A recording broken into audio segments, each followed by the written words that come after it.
السلام علیکم دوستو، قرآن کریم کے عجائب کبھی ختم نہیں ہوں گے۔ اللہ کے نام سے شروع جو نہایت مہربان رحم والا ہے۔ سورۃ القیامہ سورہ نمبر 75 آیت نمبر 1 اور 2۔ ترجمہ کچھ یوں ہے: نہیں، میں قسم کھاتا ہوں قیامت کے دن کی، اور نہیں، میں قسم کھاتا ہوں نفس لوامہ کی۔ دوستو، نفس لوامہ کے لغوی معنی ہیں ملامت کرنے والا نفس، جسے ہم عرف عام میں ضمیر کہتے ہیں۔ ہر انسان میں نیکی اور بدی کا شعور موجود ہے، اسی لیے جب بھی آپ کوئی غلط یا برا کام کریں تو اندر سے کوئی چیز آپ کے دل و دماغ میں چبھن پیدا کرتی ہے۔ آیت نمبر 3 کا ترجمہ کچھ یوں ہے: کیا انسان یہ گمان کرتا ہے کہ ہم اس کی ہڈیاں جمع نہیں کر سکیں گے؟ دوستو، آیت میں انسان کے ایک گمان کا ذکر ہے کہ آخر یہ کیسے ہو سکتا ہے کہ جن لوگوں کو مرے ہوئے سینکڑوں ہزاروں سال گزر چکے ہوں، جن کے جسم کا ذرہ ذرہ خاک میں مل کر پراگندہ ہو چکا ہو، جن کی ہڈیاں تک بوسیدہ ہو کر نامعلوم زمین میں کہاں کہاں منتشر ہو چکی ہوں، جن میں کوئی جل مرا ہو، کوئی درندوں کے پیٹ میں جا چکا ہو، کوئی سمندر میں غرق ہو کر مچھلیوں کی غذا بن چکا ہو، ان سب کے اجزائے جسم پھر سے جمع ہو جائیں اور وہ انسان پھر وہی شخص بن کر اٹھ کھڑا ہو۔ اللہ سبحانہ و تعالیٰ نے اس گمان کو کچھ یوں بیان کیا ہے کہ کیا انسان یہ گمان کرتا ہے کہ ہم اس کی ہڈیاں جمع نہیں کر سکیں گے؟ آیت نمبر 4 کا ترجمہ کچھ یوں ہے: کیوں نہیں؟ ہم تو پوری طرح قادر ہیں اس پر بھی کہ ہم اس کی ایک ایک پور درست کر دیں۔ اللہ سبحانہ و تعالیٰ نے انسان کے گمان کا جواب دیا ہے کہ ہڈیاں جمع کرنا تو درکنار، تمہارا پروردگار تو اس بات پر بھی قادر ہے کہ تمہاری انگلیوں کی پوروں تک کو پھر ویسا ہی بنا دے جیسی وہ پہلے تھیں، اگر وہ چاہے، بے شک وہ قادر ہے۔ قرآن پاک میں انگلیوں کی پور یعنی فنگر پرنٹ کی بات کیوں کی گئی؟ انگلیوں کی پور کا خاص طور پر ذکر اس لیے فرمایا گیا کہ ان میں جو باریک باریک لکیریں ہوتی ہیں وہ ہر انسان کی دوسرے سے الگ ہوتی ہیں۔ اسی وجہ سے آپ دیکھیں، دنیا میں کئی محکموں میں، کئی کمپنیوں میں دستخط کے بجائے حاضری کے لیے انگوٹھے یا انگلی کو استعمال کیا جاتا ہے۔ دوستو، 1880 میں فنگر پرنٹ کو شناخت کا ایک سائنسی طریقہ کار قرار دیا گیا تھا۔ اس سلسلے میں سر فرانسس گالٹن نے تحقیق سر انجام دی تھی اور اس تحقیق کی روشنی میں فنگر پرنٹ کو شناخت کا ایک سائنسی طریقہ کار قرار دیا گیا تھا۔ دنیا بھر میں کوئی بھی دو اشخاص ایک جیسے فنگر پرنٹ کے حامل نہیں ہیں، حتیٰ کہ جڑواں پیدا ہونے والے بچے بھی ایک جیسے فنگر پرنٹ کے حامل نہیں ہوتے۔ یہی وجہ ہے کہ دنیا بھر کی پولیس مجرموں کی شناخت کے لیے فنگر پرنٹ سے استفادہ حاصل کرتی ہے۔ 1400 برس پہلے انسانی فنگر پرنٹ کی اس منفرد حیثیت سے کون واقف تھا؟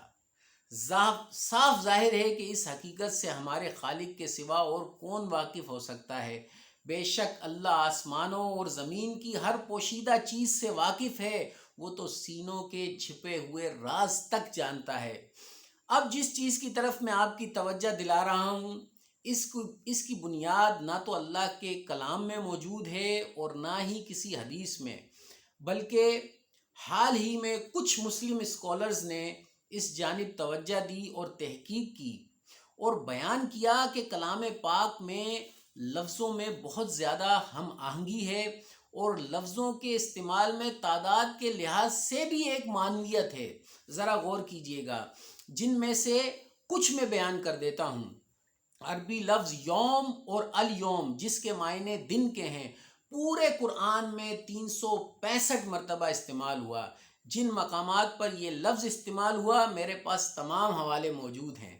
عربی لفظ شہر، جس کے معنی مہینے کے ہیں، پورے قرآن میں 12 مرتبہ استعمال ہوا۔ جن مقامات پر یہ لفظ استعمال ہوا میرے پاس تمام حوالے موجود ہیں۔ قرآن مجید میں بیان ہوا ہے کہ اللہ سبحانہ و تعالیٰ نے ٹھیک 7 آسمان بنائے، اور حیران کن بات یہ ہے کہ عربی لفظ 7 سماوات یا سماوات 7 جس کے معنی 7 آسمان کے ہیں، پورے قرآن میں ٹھیک 7 ہی مرتبہ استعمال ہوا۔ جن مقامات پر یہ لفظ استعمال ہوا میرے پاس تمام حوالے موجود ہیں الحمدللہ۔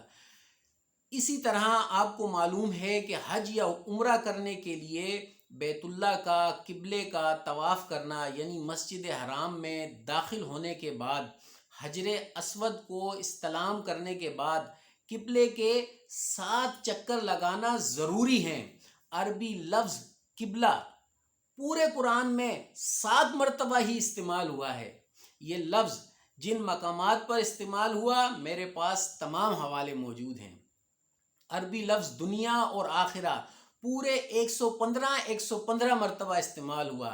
عربی لفظ شیطان اور ملائکہ یعنی شیطان اور فرشتے، واحد جمع اور لاحقہ یعنی سفکس، سب کو ملا کر پورے 88 مرتبہ استعمال ہوا ہے۔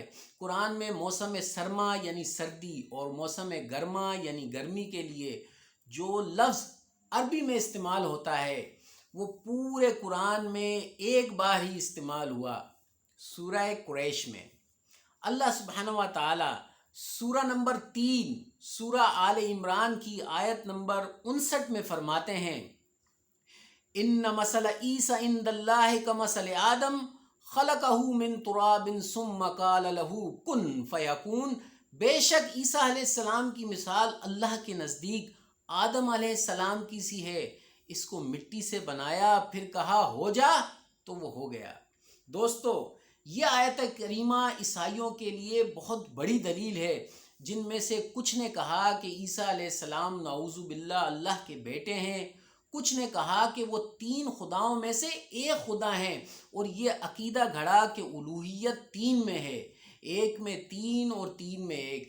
انہیں توجہ دلائی گئی کہ تھوڑا غور کریں کہ اگر اسی وجہ سے کہ عیسیٰ علیہ السلام کے والد نہیں ہیں تم ان کو خدا کا بیٹا کہہ رہے ہو، تو سوچو آدم علیہ السلام کو تو ہم نے بغیر ماں بغیر باپ کے پیدا کیا، اور اسے قرآن کریم میں کچھ یوں ارشاد فرمایا ہے کہ بے شک عیسیٰ علیہ السلام کی مثال اللہ کے نزدیک آدم علیہ السلام کی سی ہے، اس کو مٹی سے بنایا پھر کہا ہو جا تو وہ ہو گیا۔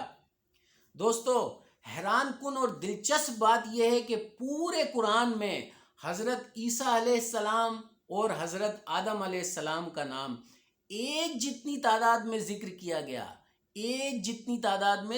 کیا گیا، پورے 25 مرتبہ، اور جن مقامات پر یہ نام استعمال ہوئے ہیں میرے پاس تمام حوالے موجود ہیں۔ دوستو، قرآن کریم رہتی دنیا تک کے لیے ہدایت ہے، اور موت کے بعد کیا ہونے والا ہے اس کی خبر دیتا ہے۔ رسول کریم صلی اللہ علیہ وسلم نے اپنی دعوت پیش کی۔ قرآن دعوت کے مختلف مراحل کو بیان کرتا ہے۔ لوگ اعتراضات اٹھا رہے ہیں، سوال کر رہے ہیں، ان کا جواب دیا جا رہا ہے۔ لوگ پیغمبر کے خلاف سازشیں کر رہے ہیں، جنگیں پیش آ گئی ہیں۔ آپ صلی اللہ علیہ وسلم کو مختلف اور مشکل صورتحال کا سامنا ہے، سب قرآن میں زیر بحث ہے۔ وہ لوگ جو کہتے ہیں کہ یہ انسان کا کلام ہے، وہ قرآن کو پڑھیں اور ذرا غور کریں کہ کوئی بھی انسان یہ کس طرح ذہن میں رکھ سکتا ہے کہ کون سا لفظ اس نے کتنی مرتبہ استعمال کیا۔ دوستو، یہ کتاب قرآن مجید، اس میں کچھ شک نہیں کہ کلام خدا ہے، خدا سے ڈرنے والوں کی رہنما ہے، یعنی پرہیزگار لوگوں کے لیے سراسر ہدایت ہے۔ السلام علیکم۔